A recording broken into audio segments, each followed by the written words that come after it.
అనగనగా ఒక ఊరిలో ఒక పెద్ద చెరువు ఉంది. ఆ చెరువు పక్కన పెద్ద మర్రి చెట్టు ఉంది.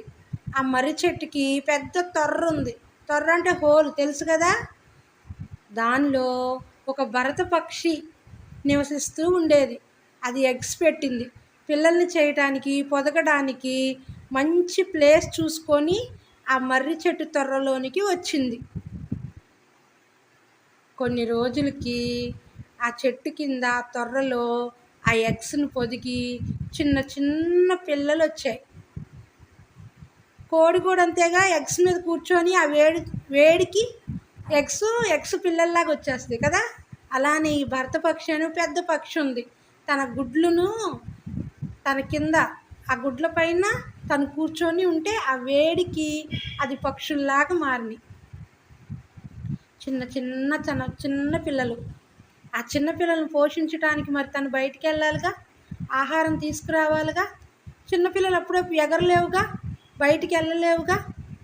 సరే, తన పిల్లల్ని పోషించటానికి బయటికి వెళ్ళడానికి సిద్ధపడింది. ఈలోపు అడవిలో ఒక మంద నుంచి ఒక జింక పిల్ల తప్పిపోయి ఇటువైపు వచ్చేసింది. వాళ్ళ అమ్మ వాళ్ళు, వాళ్ళ పిన్ని వాళ్ళు జింక మంద తెలుసుగా, ఎక్కువ మంది కలిసి ఒక చోట నుంచి మరొక చోటకి వెళ్తున్నాయంట. వాటిలో నుంచి ఒక జింక తప్పిపోయింది. దారి తెలియలా. అటు తిరిగి ఇటు తిరిగి ఇటు తిరిగి అటు తిరిగి ఇటువైపుకి వచ్చింది. ఆ చెరువు దగ్గర వాటర్ చూసి ఆ చెరువులో వాటర్ తాగి మర్రి చెట్టు పెద్దది కదా, ఆ మర్రి చెట్టు కింద పడుకుంది.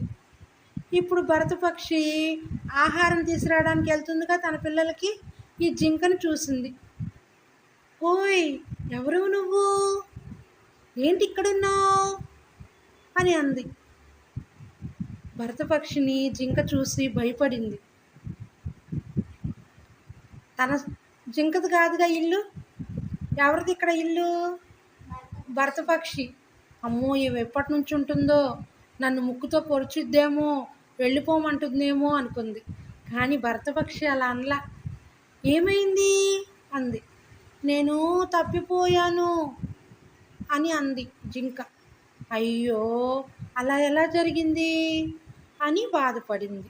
సరే, నేను ఆహారానికి వెళ్తున్నా, జాగ్రత్త, నా పిల్లలను కూడా చూస్తూ ఉండు అంది. సరేనని భరతపక్షి ఆహారానికి వెళ్ళి వచ్చేసింది. తన పిల్లలకి ఆహారాన్ని పెట్టి సంతోషంగా ఉంది. ఆ రోజు గడిచిపోయింది. నెక్స్ట్ డే జింక ఇంకా వెళ్ళలేదు. అయ్యో జింక, ఏంటి వెళ్ళలేదు అంది. అయ్యో, నేను దారి మర్చిపోయాను, నాకు ఇంకా దారి గుర్తురాట్లా, నా కోసం ఎవరూ రాలా అని అంది. అప్పుడు భరతపక్షి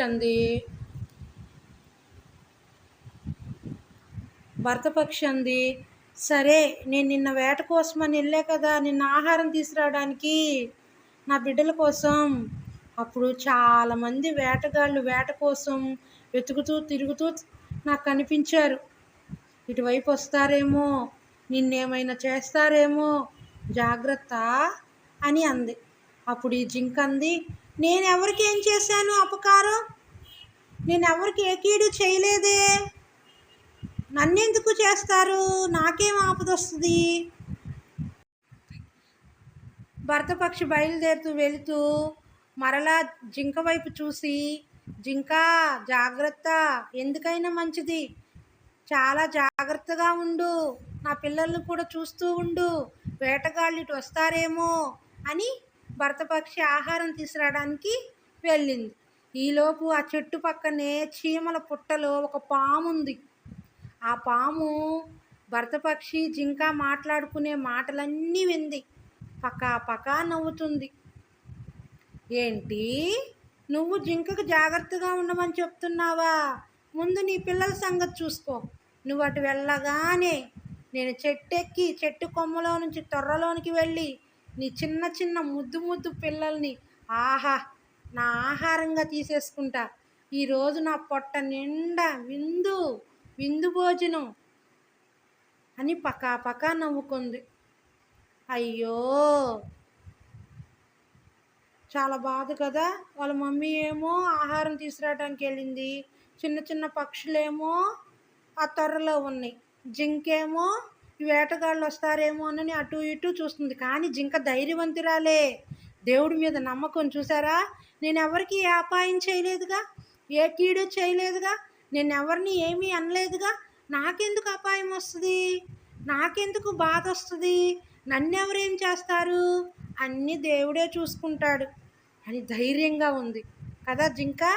జింక చాలా ధైర్యవంతురాలా కాదా? భర్తపక్షి చెప్పింది, అమ్మ వేటగాళ్ళు వస్తారు జాగ్రత్త అని. అప్పుడు జింకేమంది, నాకేం భయం లేదు, నేను జాగ్రత్తగానే ఉంటాను, నువ్వు జాగ్రత్తగా వెళ్ళిరా అని అంది. ఈలోపు వేటగాళ్ళు రానే వచ్చారు. ఈలోపు ఈ పాము కూడా భరతపక్షి అటు వెళ్ళగానే ఈ చెట్టు కొమ్మ మీద నుంచి తొర్రలోనికి రావడానికి కిందకి వంగి పడగిప్పింది. ఈలోపు వేటగాళ్ళు బాణం తీసి జింకకి వేద్దామని గురిపెట్టారు.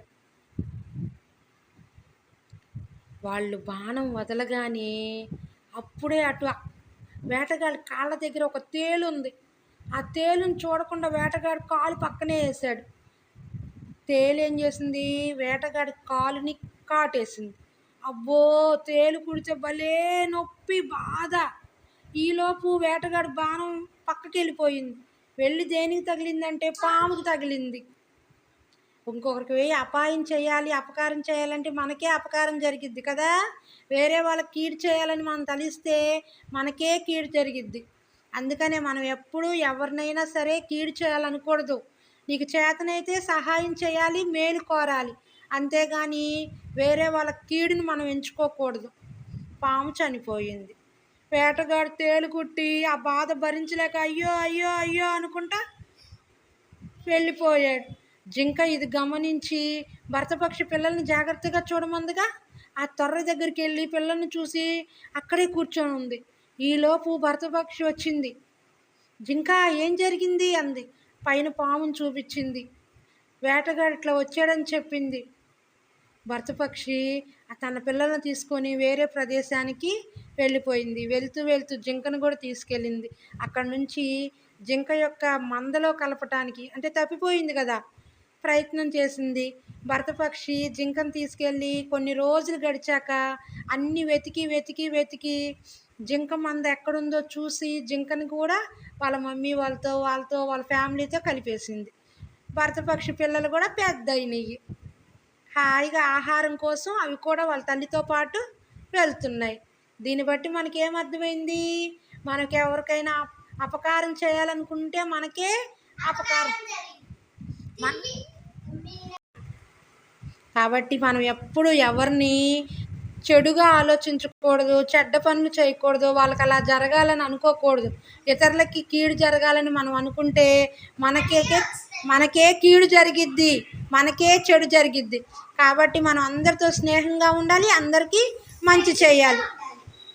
భరతపక్షి పిల్లల్ని జాగ్రత్తగా చూసుకుంది కాబట్టే జింకని భరతపక్షి తీసుకెళ్ళి తన మందలో కలిపింది.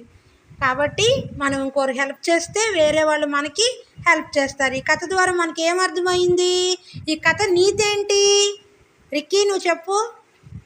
ఇతరులకి కీడు చేస్తే మనకి కీడు జరిగిద్ది, ఇతరులకి మేలు జరిగితే మనకు కూడా మేలు జరిగిద్ది. కాబట్టి ఇతరులకి మనం ఎప్పుడు మంచే చేయాలి, కీడు చేయకూడదు. ఓకేనా? కీడు చేస్తావా, మేలు చేస్తావా? Okay, please.